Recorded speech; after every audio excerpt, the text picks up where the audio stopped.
오늘은 사무엘하 13장 말씀 통해서 다윗이 저지른 악의 열매라고 하는 제목으로 같이 이제 은혜 나누겠습니다. 오늘 여기 본문에 보면 몇 사람의 인물이 등장을 하는데 첫 번째는 암논입니다. 그는 다윗이 이스라엘 여인 아히노암에게서 낳은 첫 번째 아들입니다. 다윗은 많은 아내를 두었고 자식도 많았습니다. 그런데 이것이 기쁨이 되지 못하고 축복이 되지 못하고요. 아픔이 되고 슬픔이 되었습니다. 그 이유가 오늘 여기 본문의 1절에 이제 그게 나와 있습니다. 자, 그 후에 이 일이 있으니라. 그 후는 언제입니까? 다윗이 밧세바를 범하고 그의 남편 우리아를 전방에 보내어 죽게 한 후에 나단 선지자의 책망을 들은 후입니다. 이 말은 바로 이 일로 인해서 다윗에게 이런 일이 생기게 되었다고 하는 것을 암시하고 있습니다. 여러분 이것을 보면 우리의 범죄가 나 한 사람으로 끝나는 것이 아니라 반드시 이것이 열매를 맺힌다. 죄에 대한 값이 후손들에게 전가된다 하는 것을 볼 수가 있습니다. 성경에도 이것이 3대 4대를 간다고 말씀하고 있습니다. 그럼 우리는 이 땅에서 많은 죄를 지었는데 어떡하냐? 이 죄의 값을 받고 나도 자손들도 다 멸망의 길로 가야 되느냐? 아닙니다. 그래서 예수님께서 내 죄와 허물 때문에 저주를 받는 이 모든 것들을 끊기 위해서 이 땅에 오시고 십자가를 지시고 그 십자가에 못 박히셔서 내가 저지른 모든 죄의 값 또 저주 이런 것들을 감당하신 줄로 믿습니다. 그래서 우리가 죄를 짓게 되면 하나님 앞에 예수 그리스도의 이름으로 용서를 빌고 기도할 때 우리와 우리의 후손들의 모든 저지른 악에 대한 그러한 저주들이 사라지게 될 줄로 믿습니다. 자, 오늘 이 하나님이 다윗이 저지른 죄에 대해서 그의 가문에 내리신 저주를 좀 더 자세하게 살펴보겠습니다. 암논은 다윗의 장자입니다. 장차 다윗의 왕통을 이어받아 가지고 이스라엘을 다스릴 차기 대권주자였습니다. 그런데 그는 이스라엘을 다스릴 자로서 올바른 인격 또 품성 이런 신앙교육을 받지 못했던 것 같아요. 이 암논은 다말의 아름다운 미모에 사로잡혀서 그만 상사병에 걸리고 말았습니다. 자, 1절 2절 말씀 보겠습니다. 그 후에 이 일이 있으니라. 다윗의 아들 압살롬에게 아름다운 누이가 있으니 이름은 다말이라. 다윗의 다른 아들 암논이 그를 사랑하나 그는 처녀이므로 어찌할 수 없는 줄을 알고 암논이 그의 누이 다말 때문에 우라로 말미암아 병이 되니라. 다말은 그의 오라비 압살롬과 함께 그술왕 달메의 딸 마아가가 다윗에게서 낳은 자식입니다. 그러니까 이 암논하고 다말은 이복 남매간입니다. 유대법은 이 근친상간을 법으로 금해 놓았습니다. 그런데 암논은 이런 법에 개의치 않았고요. 오직 자신의 욕망만을 충족시키는데 혈안이 되어 있었습니다. 이 암논은 실제로 이 다말을 사랑한 것이 아니었습니다. 육체의 정욕을 채우기 위해서 그랬던 것뿐이죠. 여기 오늘 본문에 보면 암논이 다말을 강제로 이제 범하고 그를 어떻게 대했다고 했느냐. 더 소중히 여기고 그를 사랑해야 되는데 욕망을 채운 후에는요. 다말을 개처럼 취급을 했다고 성경이 말씀하고 있습니다. 자, 17절 말씀 보세요. 그가 부리는 종을 불러 이르되 이 계집을 내게서 이제 내보내고 곧 문빗장을 지르라 하니.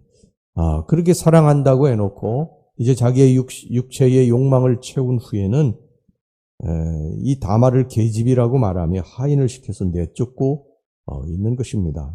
암논은 다말을 진심으로 사랑하는 것이 아니라 육체적 놀이객감으로 생각한 것뿐입니다. 여러분 결혼이라고 하는 것은 육체의 결합만이 아니죠. 영혼의 결합이 이루어져야 됩니다. 육체만 가지고서는 살 수 없죠. 부부란 영육의 결합이 이루어져야 됩니다. 같은 신앙과 믿음을 가지고 같은 목적을 두고 같이 기도해야 됩니다. 한쪽은 영적인데 한쪽은 육적이다. 그런 문제가 생기기 시작을 하는 것이죠. 한쪽은 신앙으로 사는데 다른 한쪽은 세상적으로 살면 그 가정이 깨지게 되는 것입니다. 한쪽은 기도하는데 한쪽은 기도하지 않는다. 그럼 갈등이 끊이지 않게 되는 것이죠.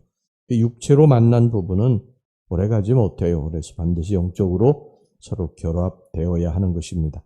자, 그 다음에 이제 살펴볼 사람이 누구냐면 암논의 친구인 요나답입니다. 자, 3절 말씀 보겠습니다. 암논에게 요나답이라고 하는 친구가 있으니 그는 다윗의 형 시므아의 아들이요 심히 간교한 자라. 이 암논은 아름다운 미모를 가진 이복누이 다말을 강간하기 위해서 혈안이 되어 있었습니다. 그런데 자신의 지혜로 어떻게 해볼 방법이 없었어요. 그래서 이 사촌인 모사꾼 요나답에게 도움을 청하게 됩니다. 그러자 이 사악한 모사꾼이 이 다말을 어떻게 강간을 할 것인가에 대해서 이 자기의 사촌이었던 이 암논에게 이것을 자세하게 가르쳐 주게 됩니다. 그래서 그 죄의 길로 가게 만든 것이죠. 여러분, 우리 삶의 만남이라고 하는 건 정말 대단히 중요한 것입니다. 누구를 만나느냐에 따라서 우리 인생이 성공할 수도 있고요. 영원히 나락으로 떨어질 수도 있습니다. 부모들은 자식들의 좋은 만남을 위해서, 배우자를 위해서, 좋은 친구를 위해서 늘 기도해야 됩니다. 어떤 사람은 좋은 사람 만나서 큰 인물이 되기도 하고요. 어떤 사람은 잘못된 사람을 만나서 평생을 죄악 가운데 살기도 하지 않습니까? 나와 내 자녀들의 앞길에 요나답과 같은 그러한 인물들이 계속해서 생긴다. 그러면 이게 얼마나 위태위태한 일입니까? 여러분, 부모와의 만남은 내가 결정하는 것이 아니죠. 태어나 보면 이미 결정되어 있는 거예요. 그런데 부부의 만남이라든지 친구의 만남은 그 이후의 삶에 정말 지대한 영향을 미치게 되는 것입니다. 그러므로 여러분, 우리 주님 앞에 정말 많이 기도하셔야 됩니다. 여러분과 또 여러분들의 후손들을 위해서, 이 좋은 만남을 위해서 부지런히 기도하시기 바랍니다. 이 어떤 반려자를 만나느냐, 여기에 따라서 또 반평생이 달라지지 않습니까? 사도행전 5장 보면요, 아나니아와 삽비라 부부가 나오는데 이들도 어떻게 보면 잘못된 만남이에요. 이들은 하나님께 드리려고 땅을 팔았다가 아까운 생각이 들어서 얼마를 떼고 드립니다. 이들 중에 한쪽이 이제 신앙으로 사는 사람이면 여보, 하나님 앞에 드리려고 했던 거 하나님 앞에 드립시다. 그랬으면 이 둘 다 살게 됐겠죠. 근데 이들은 악의 하나가 됐습니다. 악의. 그래서 하나님 앞에 드리려고 했던 것을 얼마를 숨기고 드리지 않게 된, 결국 이들이 멸망을 하게 된 것입니다. 반면에 성경에 또 아름다운 신앙의 부부도 있는데 늘 같이 나오는 브리스길라와 아굴라 부부. 브리스길라가 아내고 아굴라가 남편인데 이들은 늘 신앙으로 바울의 뒤를 쫓아서 바울을 돕는 그러한 신앙의 부부로 평생을 산 사람들이 성경의 아름다운 이름으로 그 이름을 기록하고 있죠. 여러분, 만남을 위해서 매일매일 기도하시기를 주의 이름으로 축원합니다. 그 다음에 이제 우리 마지막으로 살펴볼 사람이 누구냐면 압살롬입니다. 압살롬은 이복형 암논이 자기의 친여동생인 이 다말을 강간한 것을 알고 이제 복수하기로 결심을 합니다. 하지만 이제 그걸 드러내지는 않아요. 지금은 이제 잘못하면 암논에게 자기가 죽을 수도 있기 때문에 그걸 드러내지 않습니다. 자, 22절 보겠습니다. 압살롬은 암논이 그의 누이 다말을 욕되게 하였으므로 그를 미워하여 암논에 대하여 잘잘못을 압살롬이 말하지 아니하니라. 이 속으로만 이제 칼을 갈고 복수할 때를 기다린 것이죠. 드디어 이제 그것을 결행하게 되는데 양털 깎는 날 아버지 다윗을 초청하게 됩니다. 근데 아버지 다윗이 그 양털 깎는데 가서 그것을 참관할 정도로 그렇게 한가하지 않죠. 정신없이 바쁜 것입니다. 그러니까 이 압살롬이 그걸 이미 다 알고 있었던 거예요. 그래서 아버지에게 양털 깎는데 와달라고 하니까 다윗이 바빠서 가지를 못하지 않습니까? 그러니까 내가 갈 수가 없다. 그러니까 그러면 아버지 대신 장자인 암논을 좀 보내어 달라. 그리고 그의 형들을 좀 보내달라. 이렇게 이야기를 하니까 다윗이 이제 어쩔 수 없이 거기에 응하게 됩니다. 그래서 이 암논이 이 압살롬의 양털 깎는 데에 이제 참관을 하게 되는데 그 양털 깎는 데에 가가지고 보니까 이제 잔치를 이제 푸짐하게 열고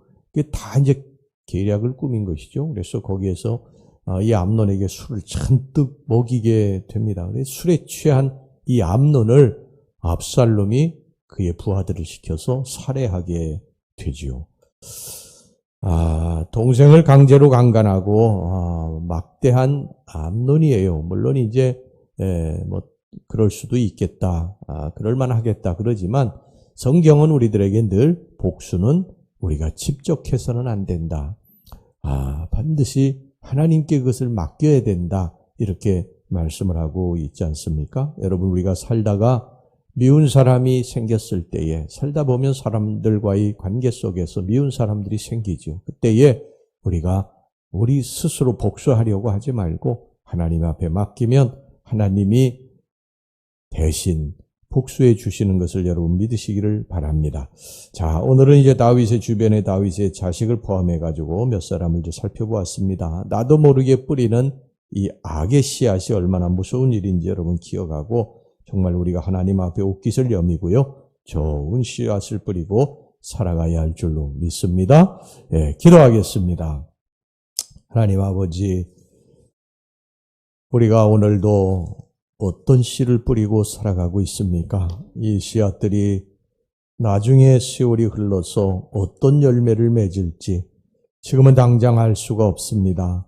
그래서 하나님, 우리들이 잘못된 씨앗을 뿌릴 때가 있는데 잘못됐다고 생각되면 우리 주 예수 그리스도의 이름으로 용서함 받고 또 새로운 좋은 씨앗을 뿌려서 이 다음에 우리와 우리의 후손들이 좋은 열매를 거둘 수 있도록 인도해 주시옵소서. 예수님 이름으로 기도하옵나이다. 아멘.